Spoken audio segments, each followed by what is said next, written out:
अपनी मां के साथ बलात्कार से पैदा हुए बच्चे को उसके जन्म पर ही मां के घरवालों द्वारा किसी गांव के एक परिवार को गोद दे दिया गया और उस मां को उसके घरवालों ने बताया कि बच्चा जन्म लेने के कुछ समय बाद ही मर गया। बच्चे के जन्म पर मां की उम्र महज 13 साल की थी, जिसके चलते वह ज़्यादा कुछ सोच नहीं पाई और जैसा घरवालों ने बताया उसे सच मान लिया। करीब 14 साल बाद उस माँ के पास एक लड़का आया और माँ को एक पर्ची थमाते हुए बोला, आप मेरी माँ हो। यह शब्द माँ ने जब सुने तो उस बच्चे से कहा, चल भग यहाँ से, मैं तेरी माँ कैसे हूँ। उसी पल उस बच्चे ने माँ की कमर पकड़ी और माँ से चिपक कर फूट फूट कर रोने लगा। रोते हुए वह बच्चा करीब 5 से 10 मिनट यह कहता रहा कि आप ही मेरी माँ हो।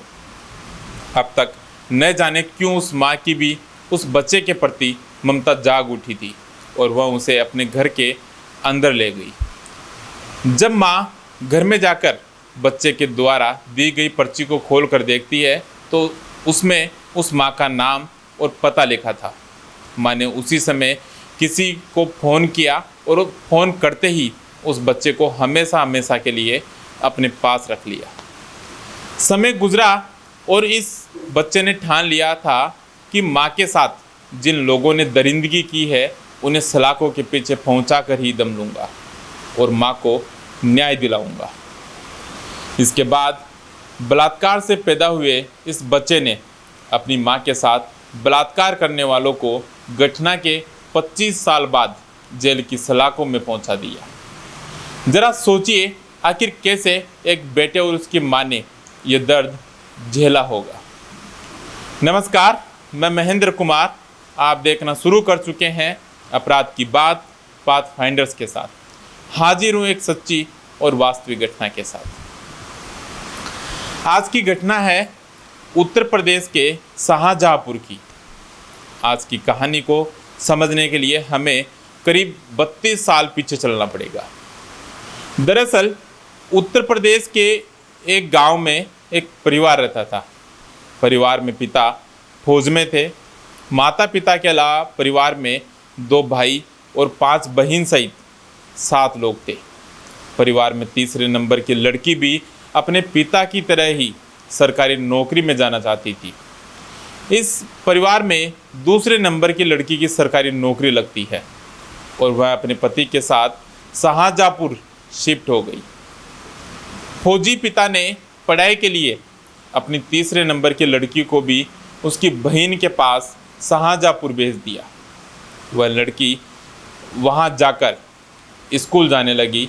जब वह लड़की स्कूल जाती तो रास्ते में उसे 10 से 12 लड़के मिलते जो हमेशा उस रास्ते से गुजरने वाली लड़कियों से बदतमीजी करते थे। वह कभी किसी लड़की की साइकिल के आगे लेट जाते तो कभी चलती साइकिल का करियर पकड़कर खींचते, कभी लड़कियों के बाल पकड़कर खींचते तो कभी उनकी पीठ पर हाथ रखते। उन लड़कों के लिए ये रोज़ का काम हो गया था। अब वह लड़के उस लड़की के साथ भी रोज़ ऐसी हरकतें करने लगे, लेकिन उम्र कम होने की वजह से वह लड़की समझ नहीं पाई कि वह इन्हें कैसे रोके। इस तरह यह सब चलते हुए करीब 3 साल बीत गए। जब उस लड़की की उम्र करीब 12 साल रही होगी, उस रास्ते में एक लड़के ने उसे ज़बरदस्ती छूने की कोशिश की। यह हरकतें रोज़ होने वाली हरकतों से कहीं ज़्यादा थी। इस हरकत के बारे में जब लड़की ने शाम को अपनी बहन और जीजाजी को बताया तो बहन ने उस लड़की को दूसरे रास्ते से आने जाने के लिए कहा और साथ ही उसके जीजाजी ने उसे कहा कि सब तुम्हारी उम्र के ही है, इतना मत सोचो। उस दिन के बाद इस तरह की हरकतें आम बात हो गई थी। फिर कभी जब वह लड़की उसके साथ हुई हरकतों के बारे में अपनी बहन या जीजाजी को बताती तो वह कोई प्रतिक्रिया नहीं देते थे। एक समय के बाद उस लड़की ने उन लड़कों की हरकतों के बारे में बताना ही छोड़ दिया। जो लड़के लड़कियों के साथ छेड़छाड़ करते थे उनके ग्रुप में 2 लड़के ऐसे थे जिनकी उम्र थोड़ी ज़्यादा थी।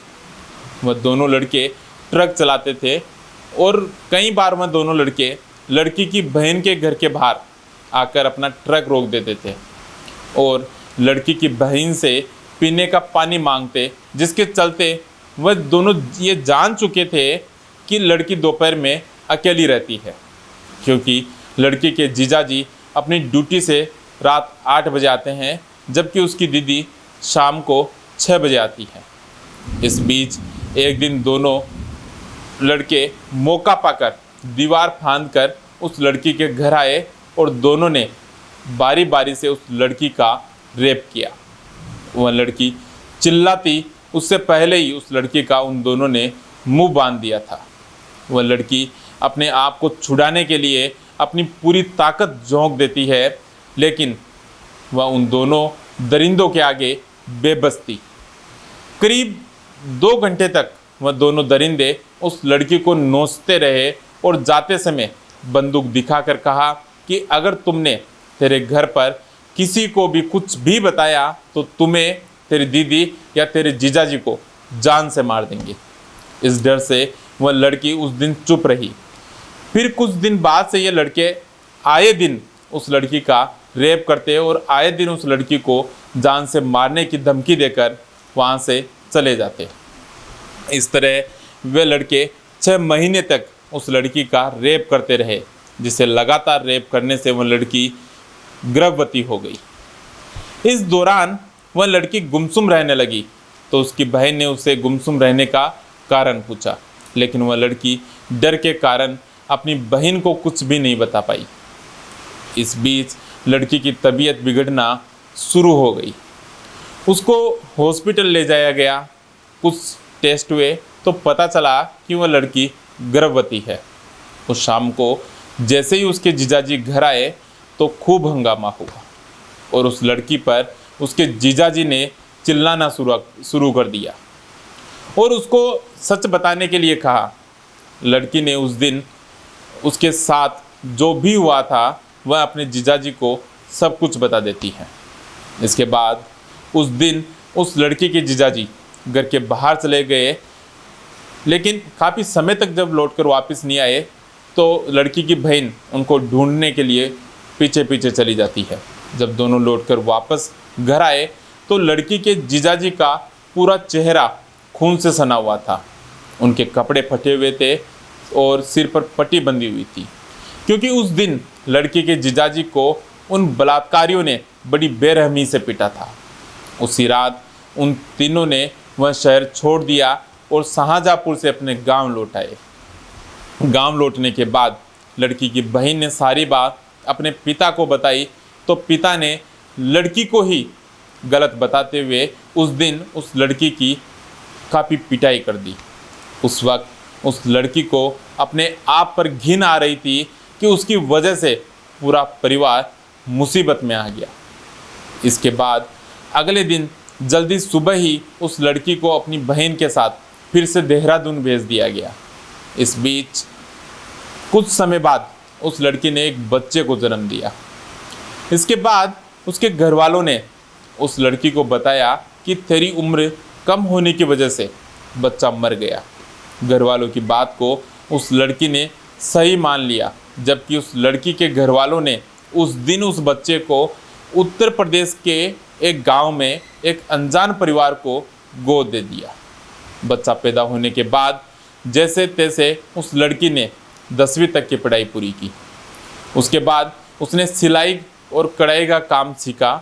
उस घटना के करीब 4 साल बाद इस लड़की की शादी कर दी गई और शादी के बाद वह लड़की अपने ससुराल बनारस आ गई। शादी के बाद उस लड़के ने एक बच्चे को जन्म दिया और उसे अब लगने लगा कि अब तो कम से कम उसकी ज़िंदगी खुशहाल चलेगी। लेकिन उस लड़की की किस्मत में कहाँ चैन था। उसके ससुराल में एक रिश्तेदार ने शाहजहाँपुर की घटना को बड़ा चढ़ाकर उसके ससुराल वालों को बता दिया, जिससे समय गुजरने के साथ उसके पति का व्यवहार बदल गया।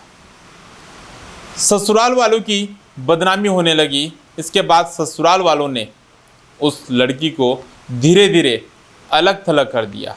न कोई बात करता था और न ही कोई खाना पीना पूछता। उसकी सास ने उसे मिट्टी का चूल्हा और थोड़ा राशन देकर अलग कर दिया। इस तरह उस लड़की के जीवन के 7 साल कट चुके थे। वह लड़की बिल्कुल अकेली पड़ चुकी थी। इस बीच उस लड़की ने अपनी बहन को चिट्ठी लिखी और सारी बात बताई, जिस पर उस लड़की की बहन ने उसे उत्तर प्रदेश के लखनऊ शहर आने के लिए बोला। जब उस लड़की ने लखनऊ जाने की बात अपने पति को बताई तो पति ने कहा, जहाँ जाना है जाओ, चाहो तो अपने बेटे को भी ले जाओ। अगली सुबह वह लड़की अपने बेटे के साथ लखनऊ आ गई। उस दिन से उस लड़की का अपने पति का साथ भी छूट गया। उस दिन से लेकर अब तक उसके पति ने ना तो उसकी कोई खबर ली, ना ही उससे कोई बात की। लखनऊ आने के बाद लड़की की बहन ने उसके लिए एक हॉस्टल की व्यवस्था कर दी, जहां उसे रहने और खाने को मिल गया। साथ ही बगल में सिलाई सेंटर था, जहां से उसे कुछ पैसे मिलने लगे। इस बीच उस लड़की ने सेल्स वुमन से लेकर LIC एजेंट तक का काम किया और अपने जॉब के साथ साथ ही अपनी ग्रेजुएशन भी पूरी की। अब उस लड़की को लखनऊ में रहते रहते काफ़ी समय बीत चुका था। वहीं दूसरी तरफ जिस गांव में बच्चे को गोद दिया गया था, वहां भी वह बच्चा गोद देने के बाद अब बड़ा होने लगा और स्कूल जाने लगा। जैसे वह बच्चा स्कूल जाने लगा, उस बच्चे की मुश्किलें बढ़ने लगी। गांव के स्कूल में पढ़ाई के दौरान उस बच्चे से उसके असली पिता का नाम पूछते थे, साथ ही सवाल करते कि कहाँ से आए हो, तुम इस गांव के तो नहीं हो। इन बातों का उस लड़के के पास कोई जवाब नहीं था।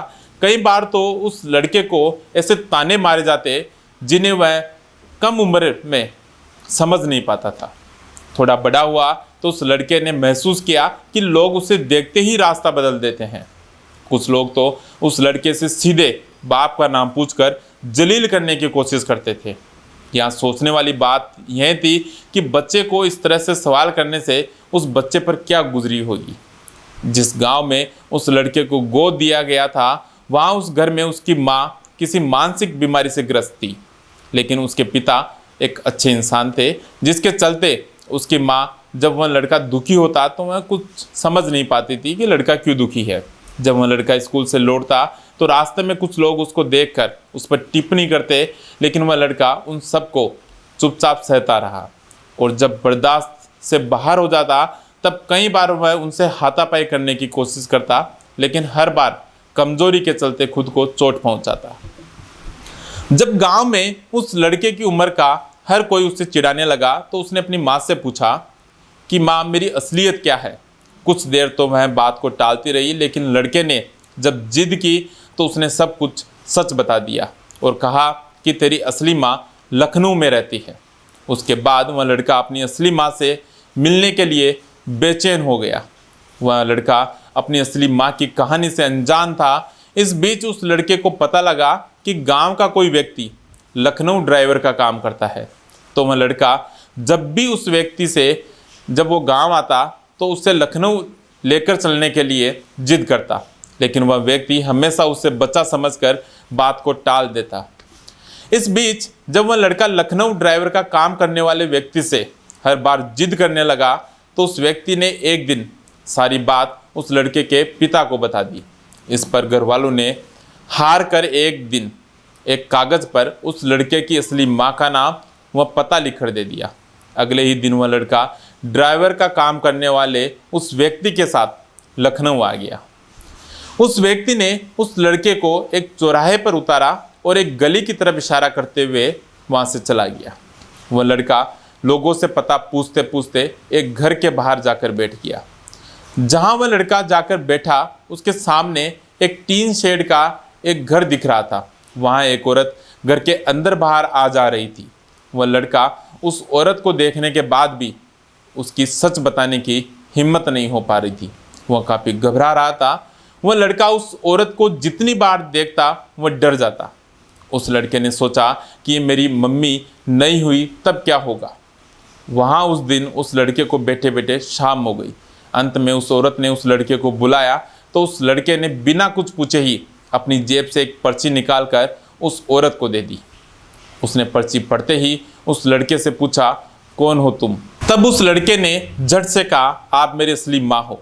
इस पर उस औरत ने गुस्सा होते हुए कहा, चल भग यहाँ से, मैं तुम्हें नहीं जानती, मैं तुम्हारी माँ कैसे हो सकती हूँ। इसके बाद वह लड़का उस औरत की कमर को पकड़कर फूट फूट कर रोने लगा।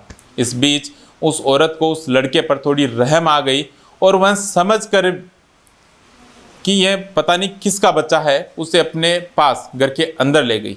उसके बाद जब उस औरत ने फ़ोन कर सारी बात अपनी दीदी को बताई तो उसकी बहन ने उस औरत को बताया कि यह तेरा ही बच्चा है, यह तेरे बलात्कार से जन्मा था। इसके जन्म के बाद ही इसे गांव में गोद दे दिया गया था और हम सब घर वालों ने तेरे से झूठ कहा कि उस बच्चे की मौत हो गई थी।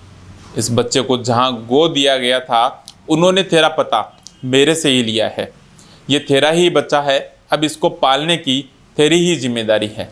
यह सुनते ही इस औरत ने तुरंत फ़ोन काट दिया और अपनी ज़िंदगी में होने वाले अगले नाटक के लिए तैयार हो गई। इस बीच वह लड़का घर के अंदर जाने के बाद खूब रोया। वह अपनी इस माँ से जन्म के बाद पहली बार मिल रहा था। वह लड़का अपनी माँ से गुस्सा था। वह अपने जन्म के बाद पहली बार माँ से मिल रहा था। वह अपनी माँ से सवाल करना चाहता था कि अपने एक बेटे को गांव में किसी अनजान के पास कैसे छोड़ दिया, उसे दूसरों को गोद कैसे दे दिया गया। पता नहीं वह लड़का उस दिन अपनी माँ से यह सब क्यों नहीं पूछ पाया। बस वह अपनी माँ से चिपक कर रोता रहा। उसके बाद उस औरत ने उस लड़के को अपने पास रख लिया। अब वह लड़का जान चुका था कि वह सही जगह पर आया है। उसे भरोसा हो चुका था कि उसने अपनी माँ को ढूंढ लिया। उस घर में उसका एक छोटा भाई भी था। उससे अब उस लड़के की आए दिन लड़ाई होने लगी। उस लड़के के पास पहनने के लिए कपड़े नहीं थे तो वह अपने छोटे भाई के कपड़े पहन लेता था। इससे उसका छोटा भाई उस लड़के को कहता कि तुमने मेरी माँ बांट ली, मेरे खिलौने बांट लिए, सोने की जगह भी बांट ली, अब मैं तुम्हें अपने कपड़े नहीं दे सकता। अपने छोटे भाई से न बनने के बावजूद उस लड़के को इस बात का शकुन था कि यहाँ उसकी पहचान को लेकर कोई सवाल जवाब नहीं किया जाता।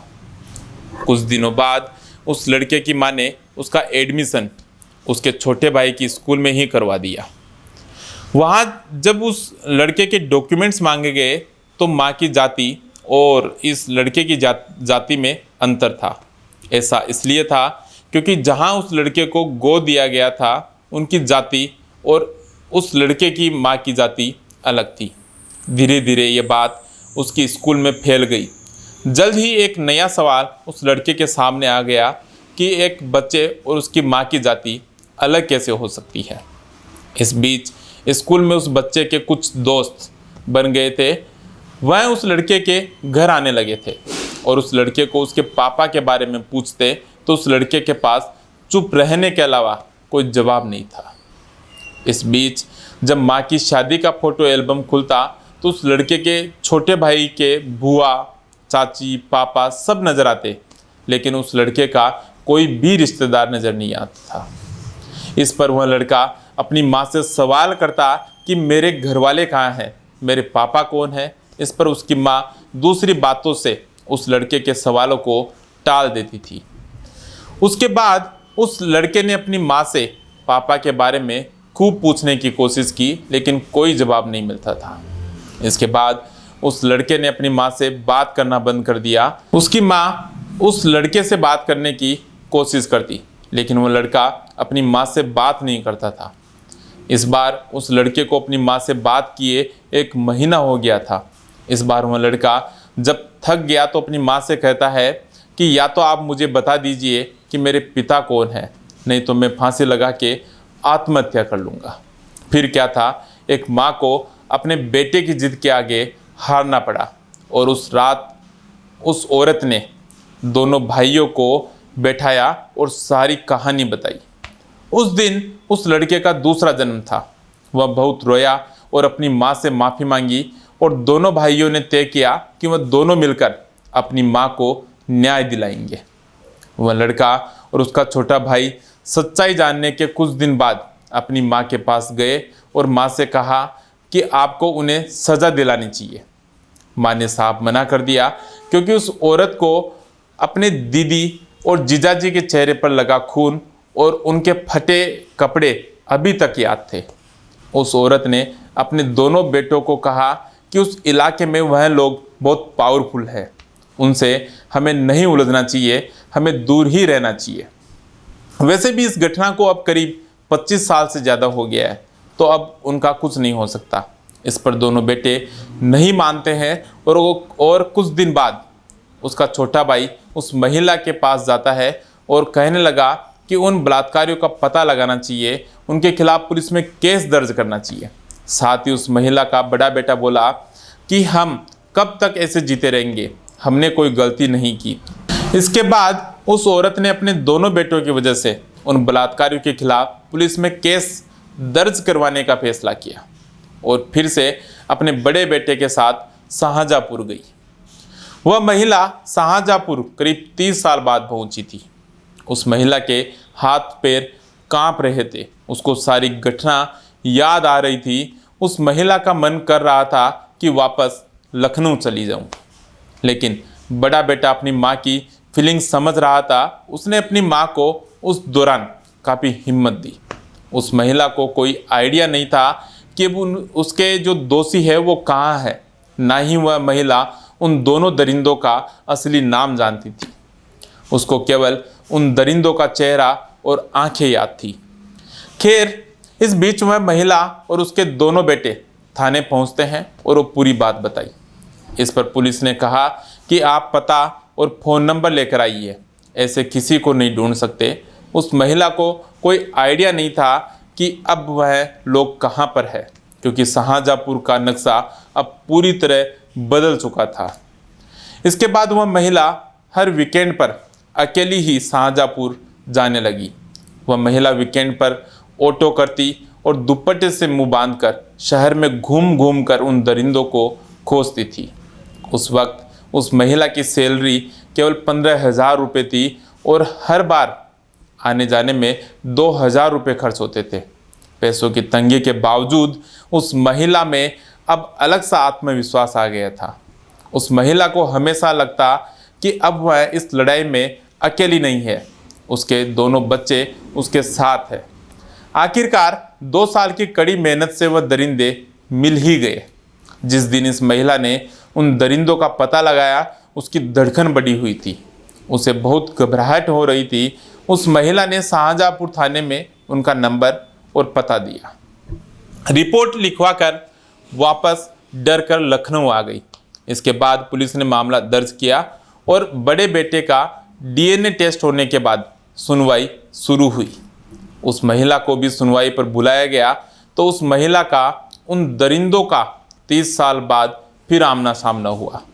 वह महिला उन दरिंदों से पूछना चाहती थी कि उन्होंने केवल उसी के साथ ऐसा किया या किसी और लड़कियों को भी अपनी हवस का शिकार बनाया है, लेकिन वह महिला ये सब उन दरिंदों से नहीं पूछ पाई।